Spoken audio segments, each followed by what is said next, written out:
أعوذ بالله من الشيطان الرجيم بسم الله الرحمن الرحيم اللهم صل على محمد وآل Muhammad. Que la paix soit sur Fatima et son père, son époux et ses fils, et sur le secret qu'elle détient. Chers frères et chères sœurs, Assalamu alaikum wa rahmatullahi ta'ala wa barakatuh, et bienvenue à nouveau dans notre programme spécial pour les jours de deuil de Fatima Zahra alayha salam. Nous sommes dans la 9e nuit et nous avons encore l'occasion d'accueillir, ou bien l'honneur d'accueillir notre cher frère Cheikh Ibrahim Ba. Cher Ibrahim Ba, salam alaikum et bienvenue sur notre plateau. Wa alaykum assalam wa rahmatullah. Donc le programme d'aujourd'hui, Inch'Allah, on va parler de Fatima Zahra alayha salam dans le Saint-Coran et dans la Sunna. Et moi je profite comme d'habitude de vous lire un hadith dit par le prophète sallallahu alayhi, ou bien rapporté du prophète sallallahu alayhi wa alayhi. Il dit que Fatimatu qalbi wa ruhi allati bayna janbay. Fatima, c'est mon cœur et mon esprit que je détiens entre mes côtes. Voilà, donc avec ce hadith que je profite de vous passer la parole, cher Cheikh Ibrahim, la place de Zahra alayhi salam dans le verset de Al-Mawadda, le verset de l'amour. Bismillahir Rahmanir Rahim. Alhamdulillahi Rabbil Alamin. Wa sallallahu ala Muhammadin wa alihi at-tahirin. Louange à Allah, le créateur de l'univers, le miséricordieux par essence et par excellence. Que la paix et la bénédiction d'Allah soient sur Muhammad, sur des prophètes, ainsi que sur sa sainte famille. Je souhaite d'abord bienvenue à nos très chers téléspectateurs et je leur souhaite tous les bienfaits de ce bas monde et de l'au-delà. Qu'Allah subhanahu wa ta'ala nous accepte tous dans son paradis. Donc je suis très fier, je suis très content d'être aujourd'hui encore avec vous, toujours pour traiter pour ce qui est de la dame des deux mondes, à savoir Fatima Zahra alayhi salam. Parler d'elle revient à parler de l'islam, parler d'elle revient à parler du prophète sallallahu alayhi wa sallam. Comme vous venez de le dire, que Fatima Zahra, elle était même l'esprit du prophète alayhi wa sallam. Maintenant, pour ce qui est de la question dont vous parlez, Ayatul Mawadda, c'est-à-dire le verset qui recommande en fait, moi je veux voir quand même la place de Zahra alayhi salam dans ce verset coranique. Oui. Bon, quand ce verset-là fut révélé au prophète alayhi wa sallam, c'est quand des sahaba, vu que le prophète alayhi wa sallam a fait beaucoup de bienfaits, il a fait transmis cette mission prophétique, il les a éloignés de l'adoration des idoles, de la turpitude, de l'enterrement de leurs filles vivantes. Ils sont venus remercier le prophète alayhi wa sallam. Donc quand quelqu'un fait du bienfait à vous, donc il y a la morale qui vous recommande quand même de remercier. De le remercier. Donc ils sont venus, ils sont venus avec de la nourriture, ceci, cela, pour remercier le prophète. Mais quand ils sont venus, Allah subhanahu wa ta'ala a révélé un verset coranique au prophète alayhi wa sallam. Il a dit Qul la as'alukum alayhi ajra illa al-mawaddata fil qurba. Le prophète leur a dit ce qu'Allah subhanahu wa ta'ala a révélé à lui. Il a dit, dis leur prophète, je ne vous demande pas une rétribution hormis l'amour aux proches. L'amour à mes proches. Donc, illa al-mawaddata fil qurba. Donc, quand, les Arabes ont entendu ça, ils ont dit, Et celui-là, il veut simplement donc Il veut placer quand même sa famille. maintenant sur nous. Il au-dessus nous a de commandé de nos dire têtes, la quoi. ilaha illallah. Maintenant, c'est sa famille qu'il veut Aussi placé sur placer sur nous. Bon, après, quand ils ont dit ça, Jibril est revenu. Am yaqulu naftara. Ils diront que ce que tu es en train de dire, ça, C'est du mensonge. c'est du mensonge. Le prophète leur a dit. Quand il les a appelés, il leur a dit ce qu'Allah subhanahu wa ta'ala a révélé. Ils ont dit c'est exact, on a en effet dit cette parole. Maintenant, le prophète a dit, alors ce que je vous ai demandé là, ça c'est pour vous. Allah a révélé un autre verset. Il a dit, Qul la as'alukum alayhi qul ma sa'altukum min ajrin fa huwa lakum. Dit leur prophète, ce que je vous ai demandé comme rétribution, c'est-à-dire l'amour à la famille prophétique, c'est pour vous. Si vous aimez Ahlul Bayt alayhimus salam, puisque ce sont eux le pont pour ceux qui veulent rentrer dans le paradis. Donc c'est pour vous, ce n'est pas pour moi. Et ce que je vous ai demandé aussi pour rétribution, c'est pour vous. Ma sa'altukum alayhi min ajrin fa huwa lakum. Exactement. In Parce que ajriya illa ala Allah. le fait d'aimer Ahl al-Bayt et de les suivre, parce que celui qui aime, il doit suivre, ça va quand même mener l'humanité vers le salut. Hein. C'est pas pour juste les aimer. C'est les garants pour ce qui est de la Oumma contre l'égarement. Comme les étoiles sont garants pour les voyageurs durant la nuit. Exactement. Donc, maintenant, pour ce qui est de cette famille, les ulémas ont beaucoup parlé.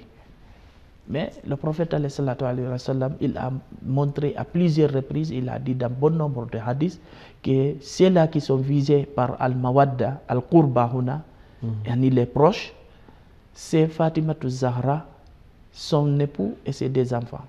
C'est ceux-là qui sont, comment dirais-je, qu'on est en train de parler là-bas des Qurba. Il y a Abbas qui vivait à ce temps. Il y a beaucoup de proches du prophète, mais c'est ceux-là. On fait Ahlul Bayt alayhimus salam. Et même les épouses aussi, elles peuvent être proches du prophète. Mais quand même, le prophète, il a dit que le Qurbaz, je veux dire Ali, Fatima, Hassan et Hussein. Et c'est pas aussi les autres descendants de Ahl al-Bayt. Par exemple, les descendants de l'imam al-Hassan alayhi salam ne faisaient pas partie de Ahl al-Bayt.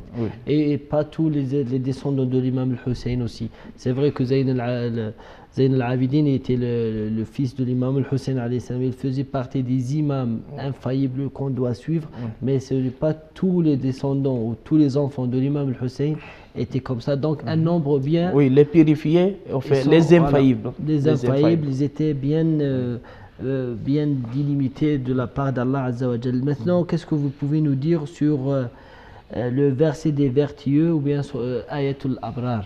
Et le verset des vertus aussi qu'on a vu dans le Surat al-Dahr, Surat al-Insan. Vise Ahlul Bayt alayhimus salam, donc en l'occurrence Fatima Zahra alayhi salam. Donc ce qu'on raconte de cette Surat al-Dahr, c'est ce que Al-Hassan ou Al-Hussein tombèrent malades. Maintenant leurs parents, à savoir Fatima Zahra et Imam Ali, ils promettèrent à Allah subhanahu wa ta'ala que si Allah subhanahu wa ta'ala leur rendait leur santé, il allait gêner pour lui 3 jours. Et c'est ce qu'ils firent quand les Hassanan guérirent. Donc, ils gênèrent. C'est à l'occasion de cette ibadat qu'ils ont faite, le premier jour. Il y avait un mendiant qui s'est présenté au moment de la rupture du jeûne, la prière adhan du Maghrib. Donc, le deuxième jour, c'est un orphelin qui s'est présenté. Le troisième jour, c'est un prisonnier. Et maintenant, c'est la suite de ça. Quand le prophète est venu, il les a trouvés très maigres, très faibles. Parce que chaque jour, il donnait leur nourriture à ces 3-là. Oui, à ces 3-là. Et il coupait le jeûne avec l'eau. Donc le prophète, quand il est venu, Allah subhanahu wa ta'ala a révélé la sourate là au prophète Donc il a dit Inna al-abrara yashrabuna min ka'sin kana mizajuha kafura. Donc le verset là, la sourate en tout entière visée à l'Bayt alayhimus salam. Elle a été révélée pour eux. Donc en l'occurrence Fatima Zahra qui faisait partie d'eux. Donc cela prouve encore c'est-à-dire l'importance de Fatima Zahra. Donc c'est pour cette raison que nous sommes là dans ce studio et pendant 10 jours et Inch'Allah aussi nous promettons qu'Allah nous aide pour les 10 premiers jours de Jumad al-Thani, Inch'Allah. On va parler encore plus pendant peut-être 10 jours sur Fatima Zahra alayhi salam et les injustices qu'a subies malheureusement les gens les plus proches de son père, qui sont les compagnons du prophète sallallahu alayhi wa sallam. Donc aussi Fatima alayhi salam, elle a trouvé quand même sa place dans le verset des vertueux dans Surat Ad-Dahr, n'est-ce pas? Non. Il y a aussi un autre verset coranique qu'on peut trouver peut-être Fatima Zahra alayhi salam, c'est le verset de purification. Oui. Donc, le verset de la purification, quand même sa place ici. Oui, dans les émissions qu'on a tenues ici, on a parlé toujours de du verset de la purification. En fait, le verset de la purification visait Ahlul Bayt alayhi salam. Puisqu'il y a d'autres qui vont dire que Allah subhanahu wa ta'ala s'adressait aux femmes du prophète alayhi salam. Et maintenant, le verset là se trouve là-bas. Mais il a parlé des femmes du prophète alayhi salam avec un pronom féminin. Mais quand il est venu pour parler de la famille prophétique, là, il a carrément changé le pronom en utilisant le masculin aussi. En utilisant le masculin. Oui, parce que pour le masculin, il suffit qu'il soit un seul homme parmi 1 milliard de femmes. On peut l'utiliser comme masculin, c'est ça, en arabe. Il y a d'autres maintenant. En tout cas, même les autres langues en français, c'est la même chose. Hein. Oui. Maintenant, il y a d'autres aussi qui vont dire, bon, maintenant, puisque c'est le masculin, alors ça veut dire que les femmes aussi du prophète font partie. Mais le prophète l'a montré, il a montré à plusieurs reprises que ces femmes ne font pas partie. Puisque quand il était chez Salama, oui. Bon, la mère des croyants, qui était pieuse aussi, oui. Elle était aimée par le prophète sallallahu alayhi wa sallam, par l'imam Ali et tous les vertueux. Oui. Quand il a mis sa famille sous le manteau, il y avait Salama qui voulait rejoindre la famille prophétique sous le manteau. Mais le prophète l'a dit, reste où tu es aussi dans le bien. Reste où tu es aussi dans le bien. Cela veut dire que c'est cela, puisque le prophète a dit, Allahumma ha'ulai ahlu bayti. Oh Allah, c'est certes ceux-là qui sont et en plus, ma famille. En arabe, quand on parle de Ahl al-Bayt de quelqu'un, les gens de la famille de quelqu'un, c'est vraiment les descendants en fait. Oui, parce que si on parle de la femme, si on la divorce, n'aura aucun lien avec vous. Oui, oui. Donc voilà, c'est notre âme. Mais la fille, même si vous la tuez, elle va rester toujours ta fille, n'est-ce pas? C'est ça. Voilà, donc je vous remercie quand même pour votre explication et votre défense sur Az-Zahra alayhi salam dans cette première partie. Chers téléspectateurs, on se verra dans notre deuxième partie pour parler plus et débattre encore plus sur Fatima Az-Zahra alayhi salam.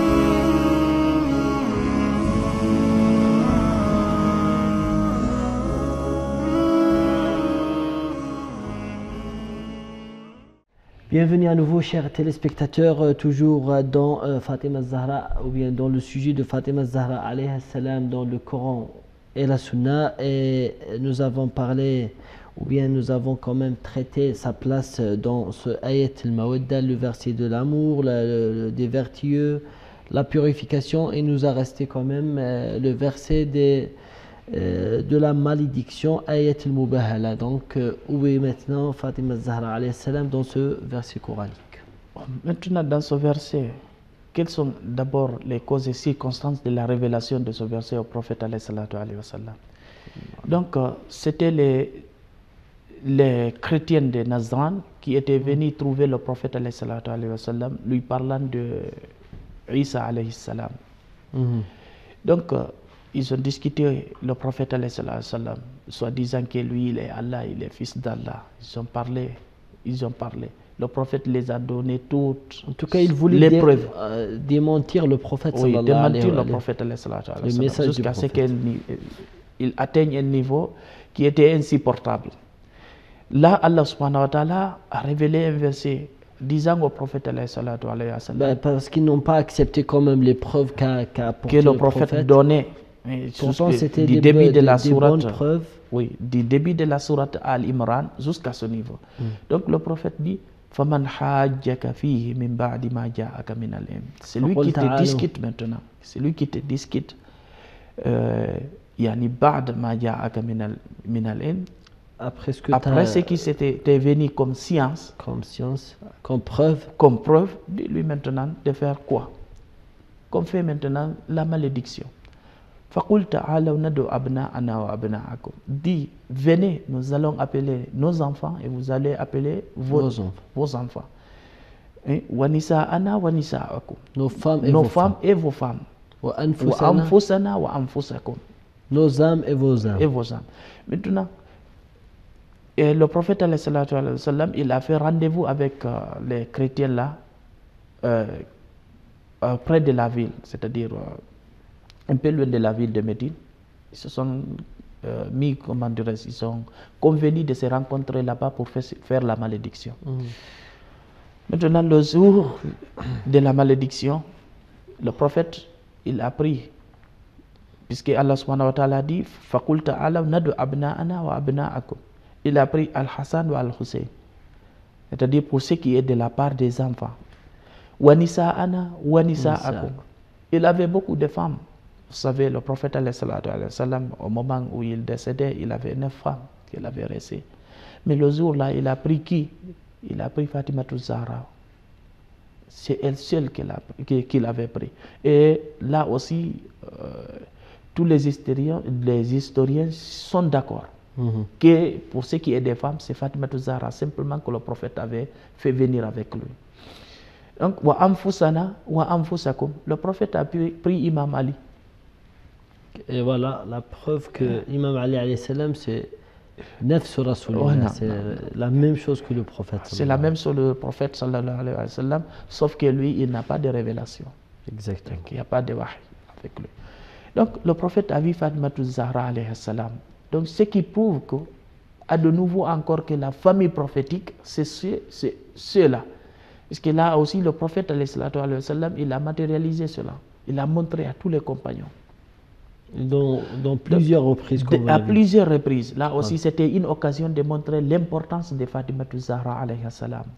Il a dit, là aussi, c'est comme dire aux compagnons, faites attention à cette fille. Après moi, ne soyez pas injuste avec elle, soyez bienfaisants avec elle. Oui, il a fait ça par l'ordre divin, bien sûr. Il a fait exprès. Hein, il a fait exprès. Parce qu'il savait à l'avance qu'ils vont faire quelque chose de mal pour Fatima et pour toute la famille prophétique. Pourtant, ils étaient tous témoins dans Hajjat al-Wada', le pèlerinage de l'adieu. Là où le prophète sallallahu alayhi wa sallam, il a désigné clair et net devant tout le monde, tous les pèlerins, que l'imam Ali alayhi salam, il va être le successeur légitime du prophète, le calife ou l'imam. Mais malgré ça, ils ont fait ce qu'ils ont fait.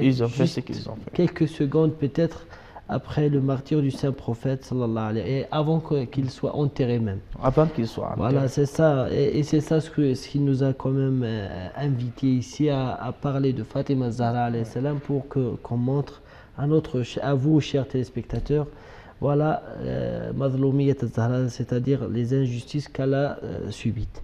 Il y a maintenant, après avoir parlé des versets coraniques, cher Cheikh Ibrahim, nous parlons maintenant des hadiths.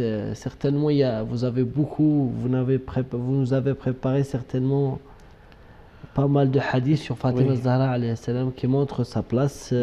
C'est à vous la parole. Parlez-nous alors les hadiths. Les hadiths, ça ne manque pas.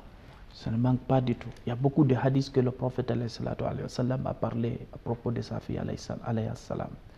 Beaucoup de hadiths. Le prophète alayhi salam, parfois il disait Fatima tu bid'atun minni.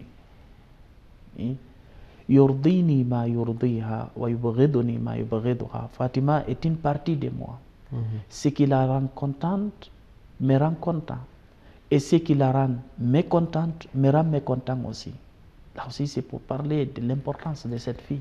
Et parfois même, il est parti jusqu'à nous dire, le prophète, il est parti jusqu'à nous dire que le contentement de Fatima Zahra, c'est le contentement d'Allah Azza wa Jal.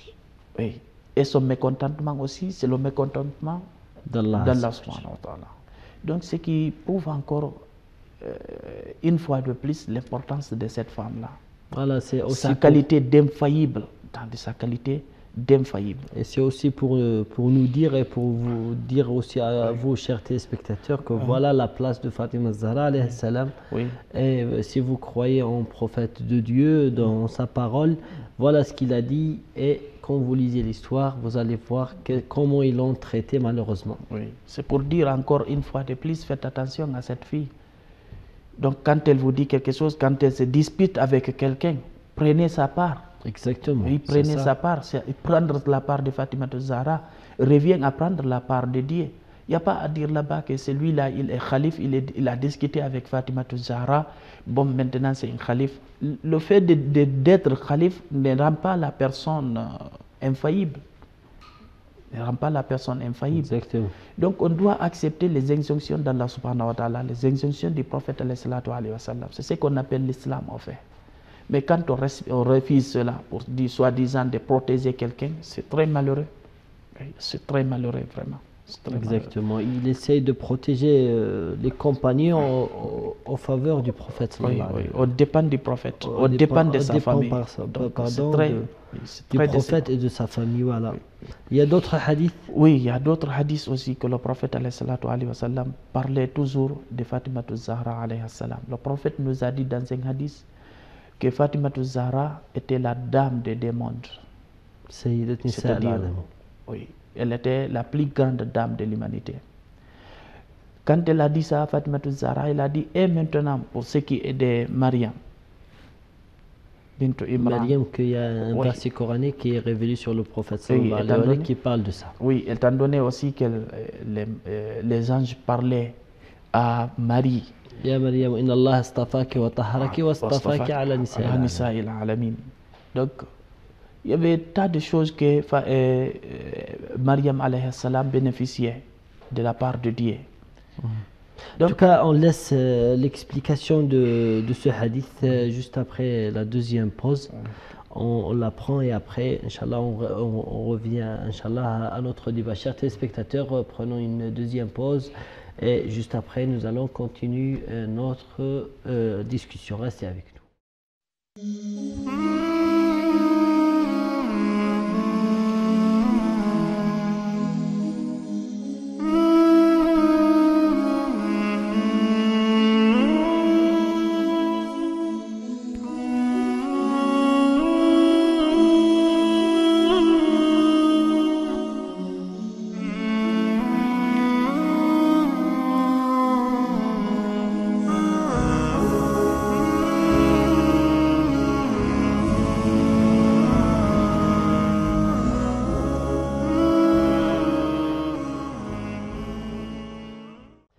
Bienvenue à nouveau, chers téléspectateurs, dans notre troisième et dernière partie. Nous sommes toujours, pour vous rappeler, chers téléspectateurs, toujours dans la 9e nuit de ces jours de deuil de Fatima Zahra, ce qu'on appelle Ayyam, les premières Ayyam al-Fatimiyah. Et le thème de cette émission, c'était Fatima Zahra alayhi salam dans le Saint-Coran et la Sunna. Et vous étiez, cher Cheikh Ibrahim, avant la pause, en train de parler de Fatima Zahra alayhi salam en la comparant avec Maryam alayhi salam dans le verset coranique qui était révélé sur le prophète. Parlant de Maryam alayhi salam, il n'y a pas quand même un verset coranique qui parle de Fatima Zahra alayhi salam. Oui, bon, on a parlé beaucoup de versets parlant de Fatima Zahra alayhi salam. Mais maintenant, bon, pour ce qui est de son infaillibilité, pour ce qui est aussi du verset recommandant l'amour envers les proches du prophète sallallahu alayhi wa sallam. Ça c'est clair et net, vous l'avez bien démontré avant la pause. Oui. Maintenant, on va parler, comment dirais-je, pourquoi on dit Fatima Zahra? Voilà, c'est ça. Elle est la dame des mondes. En fait, maintenant une comparaison, puisque Allah subhanahu wa ta'ala, il a dit. Il a parlé de Maryam clair et net sur dans le Saint-Coran. Oui. Sur Fatima, il n'y a que les hadiths. Oui. Est-ce que les hadiths peuvent quand même être supérieurs du Saint-Coran ou... Vous savez, on ne peut pas passer des hadiths. On ne peut pas se passer des hadiths.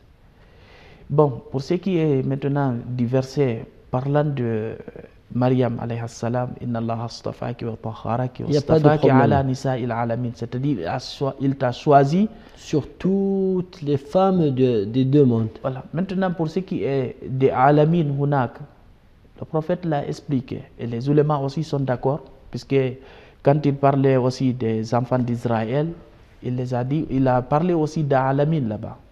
Exactement. Mais qu'est-ce que les ulémas nous ont dit? C'est l'ère contemporaine. Puisque Allah subhanahu wa ta'ala nous a dit dans un autre hadith, Kuntum khayra ummatin ukhrijat linnas. Kuntum khayra ummatin ukhrijat linnas. Vous êtes la meilleure communauté, comment dirais-je, qui a été montrée aux hommes. Que le monde a vu, quoi. Que le monde a vu. Vous êtes la meilleure communauté. Donc, votre prophète, c'est le plus grand prophète. Et bien sûr, le prophète sallallahu alayhi wa sallam ne peut pas contredire le Saint-Coran en disant ça. Oui. Ce n'est pas une contradiction ce qui est là, c'est une explication. Maintenant, le prophète, quand Fatima Zahra l'a demandé, il a dit, eh Maryam bint Imran, le prophète a dit, elle était meilleure aux femmes aux femmes contemporaines à elle. Dans son temps. De son temps. Mais maintenant, toi, tu es meilleure à toutes les femmes du monde. Donc, que ce soit sur ce monde ou bien à l'au-delà. Donc, tu es la meilleure dame. Donc là, c'est très clair. Puisque étant donné qu'elle est la fille du meilleur, de la meilleure créature de Dieu, donc elle va être aussi la meilleure des femmes. Aussi. Il n'y a pas d'autres hadiths, cher Cheikh?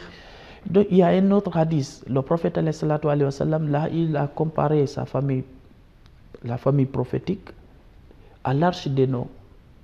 À l'arche de Noé. Il a dit, Inna mathala ahlu bayti, fikum kamathali safinati Nuh. Il a dit, l'exemple de ma famille entre vous, est l'exemple de l'arche de Noé en son temps. Donc, au temps du prophète Nuh, alayhi salam, c'est ceux qui avaient monté dans l'arche qui se sont sauvés de la noyade. Exactement. Qui ont été épargnés. Ceux qui n'avaient pas accepté de monter ont été tous noyés. Comme le fils de Noé, alayhi salam. Voilà, comme le fils de Noé. Maintenant, là aussi, le prophète a comparé. Il a dit, si vous les suivez, vous serez bien guidés, vous serez avec Allah. Si vous les abandonnez, vous serez égarés, noyés. Et justement, le fait de suivre Ahl al-Bayt, y compris Fatima Zahra alayhi salam, comme vous l'avez dit avant, c'est d'être de son côté. D'être de son côté. Quand elle discute on avec voit quelqu'un, qu'il y a quand même un désaccord entre elle et X et OY, il faut qu'on soit avec Fatima Zahra. Soit avec Fatima Zahra, qu'on abandonne celui-là. Puisque celle-là, Allah subhanahu wa ta'ala en a pris la garantie, l'a préservée des turpitudes, l'a rendue infaillible. Le prophète alayhi wa sallam l'a recommandé à plusieurs reprises d'être avec elle. Maintenant, être avec elle, c'est la recommandation du prophète alayhi wa sallam. Le prophète nous disait, Qul in kuntum tuhibbuna Allah fattabi'uni yuhibbukumullah. Dis-leur au prophète, si réellement vous aimez Allah, suivez-moi. Allah aussi sera avec vous, il vous aimera et vous pardonnera vos péchés. Et il y a d'autres aussi versets qui nous disaient laqad kana lakum fi rasulillahi uswatun hasana. Le prophète alayhi wa sallam est pour vous un exemple, un bon exemple. Exemple parfait. Un exemple parfait. Quand le prophète alayhi wa sallam se comporte comme ça avec sa fille, c'est pas simplement puisque c'est sa fille, mais c'est puisque c'est quelqu'un qu'Allah subhanahu wa ta'ala a choisi, a purifié, et justement a rendu un exemple pour la Ummah.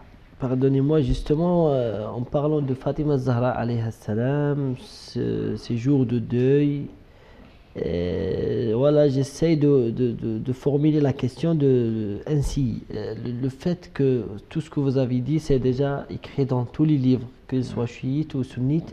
Pourquoi alors nos frères sunnites n'arrivent pas à comprendre ce que vous avez compris? Et pourquoi il ne soit pas dans le côté de Fatima Zahra alayhi salam et qu'il abandonne les ennemis de Fatima Zahra alayhi salam tout simplement. Au fait, bon, ils sont victimes. Beaucoup de nos frères, beaucoup de nos compatriotes sont victimes des oulémas. Il y a les oulémas qui sont là, qui essayent toujours de protéger les khalifs, même au dépend du prophète alayhi wa sallam. Donc ils sont victimes de ça. Il s'agit simplement de réfléchir un peu, de voir l'histoire qui s'est passée. Ne pas accepter simplement les résumés qu'on nous donne, mais nous-mêmes nous mettre à la tâche et de faire des très bonnes recherches. Pourtant, c'est écrit quand même dans le Sahih al-Bukhari. Oui, c'est écrit, mais beaucoup ne lisent pas Sahih al-Bukhari. Et même si vous lisez, il y a les ulémas qui sont là, ils vous interprètent, ils disent cela, ils disent cela. Il y a un ulema qui disait, pour résoudre la question de la dispute entre Fatima Zahra et Abu Bakr, le premier calife, il disait qu'il ne plaise à Dieu que Fatima demande quelque chose qui ne l'appartient pas, qui n'est pas son dû. Qu'il ne plaise à Dieu que Abu Bakr aussi la prive de son dû. Et que ça, c'est une résolution. Ce n'est pas une résolution, c'est de fuir maintenant. Là, c'est de fuir de la responsabilité. Donc, dites aux musulmans ce qui s'est passé réellement. Là, les musulmans vont réfléchir, voir ce qui s'est passé réellement. En fait, c'est rare de trouver les autres écoles parler de ça. Hein. Oui, il essaye d'éviter tout ce qui est l'histoire et en fait, il essaye d'interdire aussi et de dire que déjà lire l'histoire, c'est quelque chose d'interdit parce qu'il y a des disputes entre les compagnons et nous sommes un peu vraiment loin de cette époque, nous n'avons pas le droit. Mais comment ça marche? Pourquoi toutes les autres civilisations ont lu l'histoire et elles essayent de se baser sur ces histoires-là pour construire pour bâtir l'avenir. Voilà, l'avenir. Alors que nous, les musulmans, nous sommes victimes de cette règle, c'est pas normal ça. De nos ulémas. Alors, qu'est-ce que vous pouvez nous dire quand même à la fin de cette émission, surtout des injustices de Fatima Zahra? Oui, moi, je me rappelle lorsque j'étais... Parce que les hadiths sont nombreux, en fait. Oui, très nombreux. On ne peut pas épuiser tout cela ici. Je me rappelle lorsque je lisais le livre Ar-Risala de Abu Zayd al-Qayrawani. Donc, lui, dans son introduction, il avait dit quoi? Il a dit de laisser tout ce qui a été comme dispute entre les compagnons, de s'éloigner de cela. Donc, il parlait de ces arts, des choses. Donc, lui, en quelque sorte, il était là en train de dire qu'il y avait eu des disputes désolantes entre les Sahaba. Maintenant, il nous dit de s'éloigner de cela. Donc, moi, ce que je recommanderais à mes frères musulmans, c'est de lire, d'essayer de comprendre réellement ce qui s'est passé après le prophète alayhi wa sallam. Et d'être aussi honnête et de choisir toujours la très bonne voie. La très bonne voie. On n'est pas être l'avocat de quelqu'un qui n'est indéfendable en fait. Donc, mais le problème c'est la mauvaise interprétation. S'ils lisent quand même pour les opposants d'Ahl al-Bayt alayhim salam, ils vont certainement les égarer, ils vont essayer de les éloigner de lire l'histoire par exemple, donc il ne va pas comprendre en tout cas. Oui, il y a toujours cela, parce que moi je me rappelle, on me disait ne lis même pas les documents des chiites, ne parle pas avec eux, ne les approche pas. En même temps, il disait les chiites c'est des ulémas, c'est des savants, ils connaissent. Maintenant, Allah subhanahu wa ta'ala nous dit dans le Coran, fasalu ala dhikr. Demandez aux savants si vous ne connaissez pas. Maintenant, on dit quelqu'un est savant, ne t'approche pas de lui, ne lis pas ses documents. Donc, ça c'est quoi? Ça c'est raisonnable, ça. C'est irraisonnable. Donc, je dirais à mes frères, de chercher et aussi d'être honnête, d'accepter la vérité, en fait. D'accepter la vérité.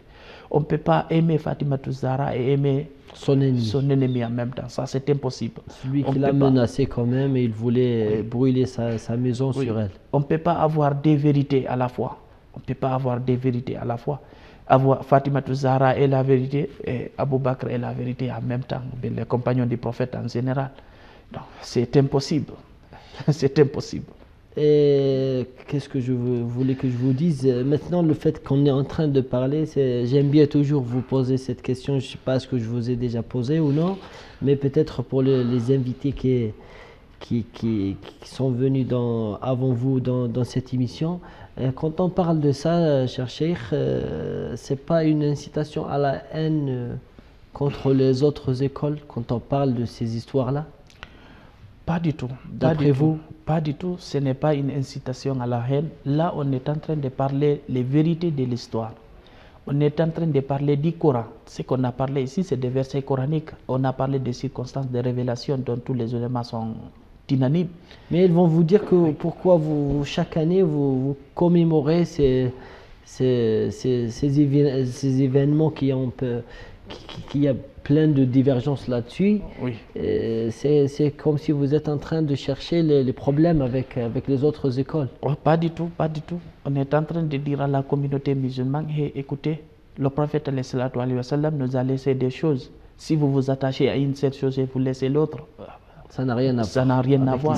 Le prophète nous a dit, je vous ai laissé les dépois. Maintenant, ça, c'est le Coran et la famille prophétique. Donc le problème, c'est pas nous alors. C'est pas nous.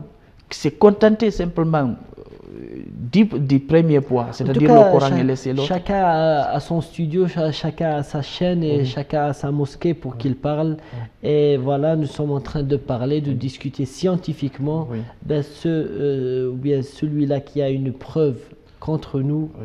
Qu'il la montre aux gens, et c'est à vous, chers téléspectateurs, de juger. Cher Ibrahim, je vous remercie. C'est à moi de vous remercier. Une deuxième fois pour votre présence et le fait que vous avez accepté notre invitation et pour votre défense sur Az-Zahra alayhi salam. Et vous aussi, chers téléspectateurs, je vous remercie pour votre fidélité à notre émission.